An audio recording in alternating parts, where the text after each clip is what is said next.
চলে এলাম আবার নতুন একটা ভিডিও নিয়ে বা ব্লগ নিয়ে। তো চলো আজকে দুপুরে কী কী মেনু হচ্ছে একবার তোমাদের কাছে নিয়ে চলে এলাম, কারণ তোমাদের না কাছে শেয়ার করলে হয় বলো, তোমরাই তো আমাদের সব।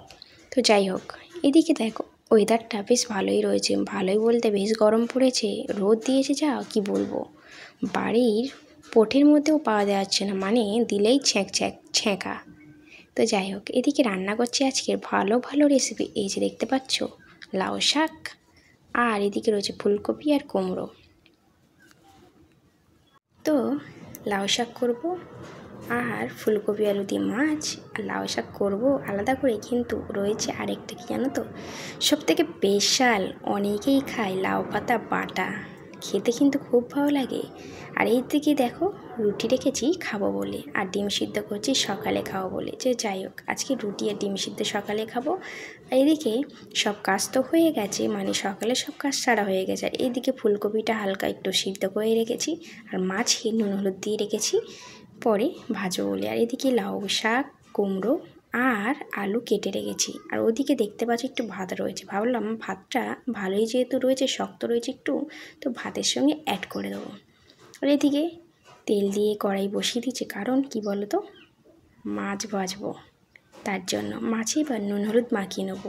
না না না না, মাছ ভাজার আগে ফুলকপিটাও ভেজে নেবো। তো যাই হোক, এই যে বলতে বলতেই কাজ শুরু, অলরেডি মাছ ভাজা হয়ে যাচ্ছে। আর জানো তো আজকের এই তিনটে রেসিপি করতে কত যে টাইম লাগছে ভগবান জানে। আমার আলুগুলো দেখেছে, সবসময় আমি এই সাইজের আলু কাটি, ফুলকপি হোক, ডিম হোক আর মাংস হোক। তো যাই হোক, আমার এই সাইজের আলুটা ভালো লাগে, তোমাদের কেমন লাগে অবশ্যই জানিও। তার আগে সবাইকে জানাই শুভ দুপুরের শুভেচ্ছা। তোমরা কেমন আছো? আশা করি ভালো আছো। মামনি ব্লগে তোমাদের অনেক অনেক স্বাগত। আমার চ্যানেলে যারা আসছো, যারা থাকছো, যারা ভালোবাসা দিচ্ছ, তাদেরকে অসংখ্য অসংখ্য ধন্যবাদ আর অসংখ্য অসংখ্য ভালোবাসা। আর এই যে এদিকে রেডি মাছের ঝোল, আর হচ্ছে আবার কি বলো তো, লাউ শাক করছি। বললাম না এই গরম পড়েছে, লাউ শাক যত শাক সবজি খাবে, যত তিতো খাবে, ততই শরীরের পক্ষে ভালো। আর বিশেষ করে গরমে না খেতে ইচ্ছা করে না, আর ভালো লাগে না। এই গরম পড়লো মানে খাওয়া দাওয়া সব ডগে উঠলো, মানে খাওয়া দাওয়া ভুলে যেতে হবে। গরমে মানুষ ঠিকঠাক খেতে পারবে না, ঠিকঠাক ঘুমাতে পারবে না। আর বিশেষ করে লোডশেডিং তো আছে, রাত হলে ব্যাস হয়ে গেল লোডশেডিং, তখন ঘুম মাথায়। মানুষ এই গরমকালটা একটু কষ্ট খুবই পায়, সবাই, আমি বলে না, সবাই কষ্ট পায়। দেখতে দেখতে গরম পড়ে গেল, আর গরম মানে বেশিরভাগ এই সব তরকারি বলো এই বলো না খেয়ে একটু যেহেতু তিতো আর শাক ভাজা হয় না, তাও আবার কি শাক বলতে গেলে এই যে আশেপাশে যেসব শাকগুলো হয়ে থাকে না, তার স্বাদ কিন্তু আলাদা, সেসব শাক খেতে খুব ভালো লাগে। আমি মাঝে মাঝে তুলে নিয়ে আসি, কিন্তু হেভি লাগে খেতে, যেহেতু রসুন পেঁয়াজ দিয়ে ভাজলে না খুব সুন্দর লাগে খেতে। কিন্তু বাজার থেকে কিনে আনা শাকসবজি একদম ভালো লাগে না, কোনো স্বাদ নেই, পুরো স্বাদ বেস্বাদ। আর ঘরের পাশ দিয়ে কিছু কিছু তুলে এনে খেলে না ওর স্বাদ আলাদা, যেহেতু স্বাদ নেই কিছু নেই, তো হেভি লাগে। আর বিশেষ করে টমেটো আলু মাখা খুব সুন্দর লাগে। কার কেমন লাগে অবশ্যই জানিও, আর আমার রেসিপিগুলো কেমন হচ্ছে অবশ্যই জানিয়ে কিন্তু কমেন্টে। আর তোমাদের কি কি কার বাড়িতে রান্না হচ্ছে অবশ্যই জানিও। জানো তো আজকে তোমাদের সঙ্গে কথা বলতে বেশ ভালো লাগছে, যেহেতু আজকে সকালে না কাজ বাজ সেরে খেয়ে একটু ঘুমিয়ে নিয়েছি, ঘুমিয়ে বেশ শরীরটা বেশ ভালো লাগছে। অন্য সময় ঘুমাই না কেন, এই যে ভিডিও করা, ভিডিও আপলোড করা, রান্না করা, রিলস বানানো, এর মানে একটু লেট হয়ে যায়, ঘুম আর হয় না সারাদিনে, জানি না এই করতে করতে কেটে যায়, কি করে টাইম কেটে যায়। আজকের একটু ফেসবুকটা অফ রেখেছিলাম, মানে কাজ বন্ধ করে একটু ঘুমিয়ে পড়েছিলাম, দেখছিলাম কখন ঘুমিয়ে পড়েছি কিছুই বুঝতে পারিনি, হঠাৎ করে চোখ লেগে গেছিলো।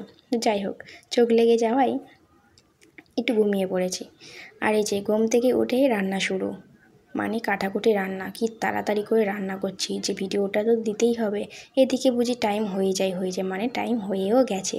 তো যাই হোক, বেশি তাড়াতাড়ি করছি, ভিডিওটা আপডেট করতে হবে, যেহেতু ডেলি ব্লগ দিই, তার জন্য একটু ভিডিওটা না দিলেই নয়।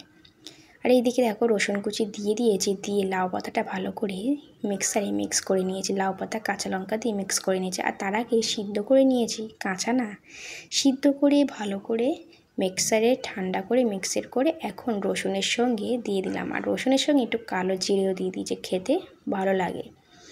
তো যাই হোক, এটা যতক্ষণ না ড্রাই হবে মানে শুকো শুকো ভাব চলে আসবে ততক্ষণ না চলতে থাকবে। একটু নুন আর একটু স্বাদ মতো চিনি দিলেই রেডি। তো লাউ পাতার ভর্তা, লাউ পাতার ভর্তাও বলতে পারো আর লাউ পাতার বাটাও বলতে পারো। আর এদিকে তরকারিগুলো তো রেডি, কিন্তু ভাত বসিয়েছি দেরিতে, তাই ভাত এখনও হয়েই চলেছে ভাতের মতো। আর আমি দেখো একটু সামান্য হলুদও দিয়ে দিলাম, জানি না কেন মাথার মধ্যে কী চাপলো। তো যাই হোক, চিনিটাও দিয়ে দিলাম, দিয়ে ভালো করে এগুলো মিক্স করে নেবো, নিলেই রেডি লাউ পাতা ভর্তা বা বাটা। তোমরা খেয়ে দেখতে পারো, কিন্তু অনেকেই করো হয়তো। অবশ্যই জানিও কার কার বাড়ির লাউ পাতা বাটা ভর্তা বা বাটা করা হয়। তো যাই হোক, এদিকে লাউ পাতার ভর্তা বা বাটা রেডি হয়ে গেলে শেষ। আর কড়াটা বেশ যাই অবস্থা, মাছতে মাছতে ব্যাস। তো চলো আজকের মতো ব্লগ টাটা, আবার পরের ব্লগে দেখা হবে।